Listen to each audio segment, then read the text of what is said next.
తిరుమల కొండపైన అన్నదానం 1984 సంవత్సరంలో ఎన్టీ రామారావు ఉండగా ప్రారంభించారు. 2014 దీన్ని శ్రీ వెంకటేశ్వర అన్నప్రసాదం ట్రస్ట్గా మార్చారు. 2000 మందితో ప్రారంభమైనటువంటి అన్నప్రసాద వితరణ ప్రస్తుతం 1,00,000 మంది భక్తులకి రోజుకి అందించేటటువంటి పరిస్థితిలో ఉంది. 9.7 లక్షల మంది దీనికి డొనేట్ చేశారు. 9.7 లక్షల మంది. ఈ ట్రస్ట్లో 1 కోటి అంతకుమించి విరాళం ఇచ్చిన దాతలు 139 మంది ఉన్నారు. ఒక్కరోజు అన్నప్రసాద వితరణకు అయ్యే ఖర్చు 44 లక్షలు ఇచ్చిన వాళ్ళు 249 మంది ఉన్నారు. ఎస్వి అన్నప్రసాదం ట్రస్ట్కి విరాళాలు 2,200 కోట్ల రూపాయలు దాటాయి. ఇది కీలకమైన అంశం. ఇప్పుడు చాలా మంచి ఆలోచన, బాగుంది.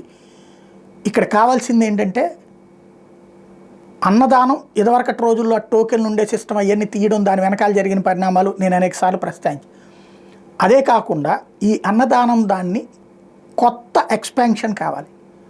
ఒకవైపే ఉంది, 3 వైపుల అన్నదానం కౌంటర్లు ఏర్పాటు చేయాలి. 3 వైపుల కొండకి, అటు బస్టాండ్ పరిసరాల్లో, అటు పక్కన ఆ చివరన ఉండేటటువంటి ఏదైతే ఆశ్రమాలు మఠాలు ఉండే ప్రాంతాల్లో కూడా అన్నదానం ఏర్పాటు చేయాలి. లేదా ఇప్పుడు రామ్ బగీచా దగ్గరన అన్నప్రసాద కౌంటర్లు ఉంటాయి. ఏ టైంలో వెళ్ళినా ఏదో ఒక అన్నప్రసాదం, అది దద్దోజనమా, పులిహార, పొంగల, ఏదో ఒకటి ఇంత దీంట్లో ఇస్తారు. అది తినేసి వెళ్ళిపోయేవాళ్ళు బోల్డ్ అంతమంది. అట్లాంటివి కొండపైన ఒక 6-7 చోట్ల అవి మంచినీళ్ళు ఏర్పాటు చేస్తే ఇక జనాలకి డబ్బులు ఖర్చు ఉండదు.